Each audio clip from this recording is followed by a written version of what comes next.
क्या आपके जो कॉलेज के टॉपर थे या स्कूल में जो टॉप पे होते हैं, जिनकी हमेशा मार्क्स परसेंटेज अबोव 95 या 90 के अब ही रहते हैं, क्या वो आज सक्सेस है? Answer is no. नो, वो लोग सक्सेस नहीं है। जो लोग हर एक एक्टिविटी में टॉप होते हैं, क्या वो आज सक्सेस है? आंसर इज नो, नहीं है। क्योंकि वो लोग दुनिया की जो रेस होती है ना, उसमें टॉप पे रहना चाहते हैं। टॉप पे हमें रहना चाहिए, लेकिन education is not enough for success. आप एक अच्छे एजुकेशन को प्राप्त करने के लिए आज के जमाने में आपको करोड़ों रुपए खर्च करने पड़ेंगे, फिर भी आपको वैल्यूड एजुकेशन नहीं मिलेगा जिसकी गुणवत्ता अच्छी हो, जिसकी क्वालिटी बहुत ही बेहतरीन हो।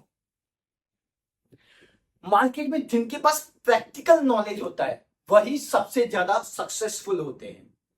आपके वहां जो भी टॉपर थे या जो भी इस दुनिया में, स्कूल में, कॉलेज में या हर जगह एग्जाम में टॉप किए हैं, वो लोग कोई ना कोई नौकरी कर रहे होंगे, और जो बिजनेस भी कर रहे होंगे तो इतने ज्यादा सक्सेस नहीं होंगे। क्या आपने ऐसे लोगों के नाम सुने हैं जो कॉलेज के टाइम पे 99% लाते थे और अब जो में कमा रहे हैं पैसे? आंसर इज नो, नहीं सुना होगा। क्या होता है कि जो टॉपर होते हैं उन्हें आईएएस बनना है, आईपीएस बनना है, बड़े बड़े ऑफिसर बनना है, कलेक्टर बनना है, कमिश्नर बनना है, और इससे भी बड़े बड़े कई ऑफिसर होते हैं, वो उन्हें बनना है। लेकिन यहां पे उनके ऊपर जो मिनिस्टर बैठे होते हैं, नेता बैठे होते हैं, क्या वो टॉपर होते हैं? जिनकी कठपुतली होते हैं ये सब मास्टर, यानी कि ये जितने भी टॉपर है वो सारे एक मिनिस्टर, नेता की सिर्फ एक कठपुतली होते हैं। और वो नेता हो सकता है कि पढ़ा लिखा ही ना हो, और हमारे भारत में तो देख ही लीजिए आप नेताओं के हाल। तो आखिर में क्या होता है कि वो टॉपर जो होता है वो गुलाम बन के रह जाता है उन नेताओं के, जो नेता कभी पढ़े ही नहीं थे या पढ़ने में जिनका मन ही नहीं लगा था। जितने भी बड़े बड़े बिजनेसमैन हैं, जो नेताओं को भी कंट्रोल करते हैं, तो ऑब्वियसली वो कलेक्टर हो, आईपीएस हो, आईएएस हो, या बड़ा बड़ी पदवी पे बैठे हुए कोई भी सचिव हो या बड़े से बड़ा कोई भी ऑफिसर हो, वो भी उनके कंट्रोल में ही रहेगा। क्या वो बड़े बड़े जो लोग, जो बिजनेसमैन हैं, वो क्या टॉपर थे? आंसर इज नो, वो टॉपर नहीं थे। तो आखिर जिंदगी में सक्सेस होने के लिए एजुकेशन इनफ नहीं है। तो एजुकेशन के साथ साथ education is most important part, पर एवरीथिंग इज नॉट एजुकेशन। आपका जो स्टडी पार्ट है, जो आप कोर्स करते हो, डिग्री करते हो, वो सब कुछ नहीं है। आखिर में वो आपको बना सकता है एक गुलाम, जो उस एजुकेशन का सही से इस्तेमाल नहीं किया आपने तो। और टॉपर इसका इस्तेमाल सही से नहीं कर पाते, क्योंकि वो रेस में टॉप तो रहे हैं, लेकिन जिंदगी की रेस में नहीं, स्कूल की रेस में या कॉलेज की रेस में। प्रैक्टिकल नॉलेज जब तक आपके पास नहीं होगा, तब तक आपका सक्सेस, आपका होना पॉसिबल ही नहीं है। और नौकरी में आपको प्रैक्टिकल नॉलेज की कोई रिक्वायरमेंट है ही नहीं, सब कुछ सिखा दिया जाएगा आपको, और एक फिक्स सैलरी पे आपको आपकी जिंदगी जीनी है।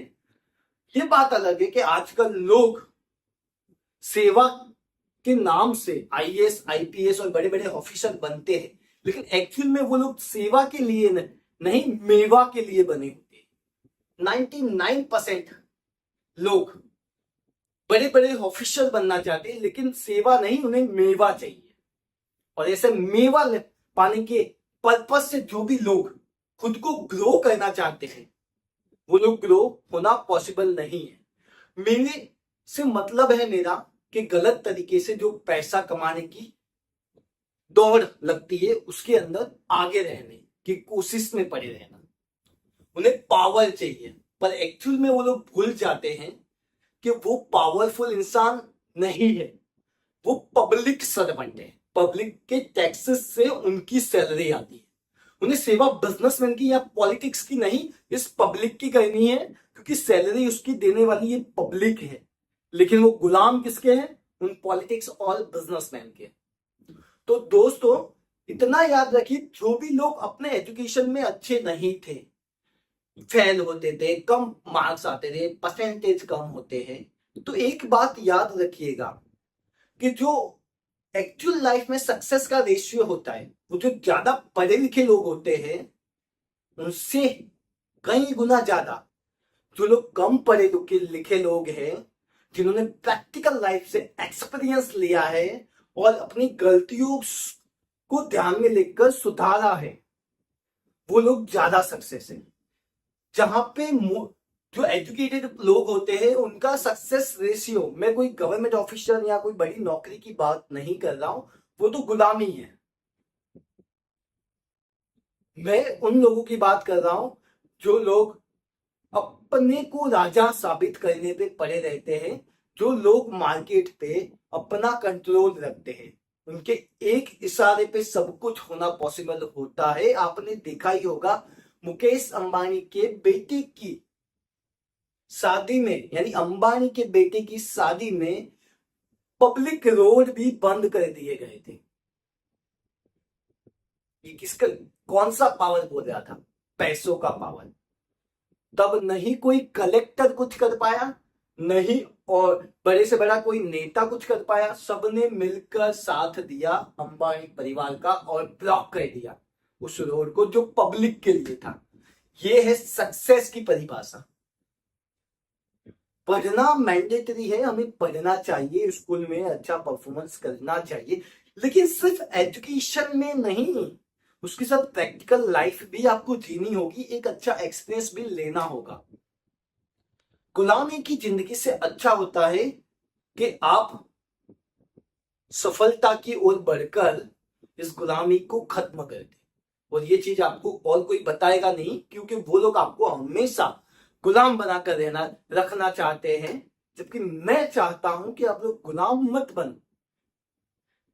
जो कोई कलेक्टर बन गया है और वो ईमानदारी से अपनी ड्यूटी कर रहा है और एक्चुअल में वो पब्लिक सर्वेंट बनकर काम कर रहा है, वो कोई भी गवर्नमेंट सर्वेंट हो, सफाई कर्मचारी हो, पुलिस कर्मचारी, उसके जात से मुझे कोई फर्क नहीं पड़ता, कौन सी कास्ट से वो बिलोंग करता है, पर जो वो ईमानदार है, जेन्युइन है, तो ऐसे लोग भी सक्सेस की परिभाषा में आते हैं, क्योंकि वो जाने से पहले, इस दुनिया से जाने से पहले अपना नाम छाप देते हैं। लेकिन आज की दुनिया में इससे सफलता नहीं गिनी जाती, इसलिए आज की दुनिया में हमें पैसा कमाना पड़ता है। ऐसे ईमानदार ऑफिसर को तो हमारा सैल्यूट है, क्योंकि वो लोग खुद तो भले पैसा कमाने में सक्सेस नहीं हुए, पर उनकी वजह से कई लोग पैसा कमा पाए, सक्सेस हो पाए, कई बिजनेस ग्रो हो पाए। एक कलेक्टर अपना अच्छा काम करता है तो कई खेती वाली यानी किसान लोग जीरो से अप होते हैं, यानी कि उनकी आय में वृद्धि होती है। कई बिजनेसमैन जिन्हें रिश्वत नहीं देनी पड़ती, उनकी इनकम में बढ़ोतरी होती है और उनके जो प्रोडक्ट सप्लाई होते हैं उसके प्राइस में घटक कम होते हैं, जिससे इन्फ्लेशन भी कंट्रोल में हो सकता है। सबसे बड़ी बात यही है इंडिया की कि यहाँ पे इन्फ्लेशन का सबसे बड़ा रीजन है करप्शन। हर जगह हमें करप्शन करप्शन करप्शन ही मिलता है। इसीलिए कहता हूं दोस्तों कि आप एजुकेशन के साथ साथ प्रैक्टिकल एक्सपीरियंस गेन कीजिए और उसके हिसाब से आगे बढ़िए, जिससे आप अच्छा खासा पैसा बना लो और फिर एक वक्त आए जब आपकी एक इशारे पे सारे रोड भी बंद कर दिए जाए। नरेंद्र मोदी आज हमारे देश के प्रधानमंत्री है। कोई बताएगा मुझे वो कितने पढ़े लिखे हैं? फिर भी इस देश के लिए एक बेस्ट प्राइम मिनिस्टर इन्हें गिना जा रहा है। आखिर क्यों? जब वो इतना पढ़े लिखे नहीं है तो कैसे बने, कैसे हुआ सक्सेस, उन्हें इतना कैसे मिला? इसीलिए दोस्तों टॉपर होना इनफ नहीं है स्कूल और कॉलेज में, एक्चुअल आपकी जो लाइफ है वहां पे टॉपर बनिए ना, फिर बोलिए कुछ।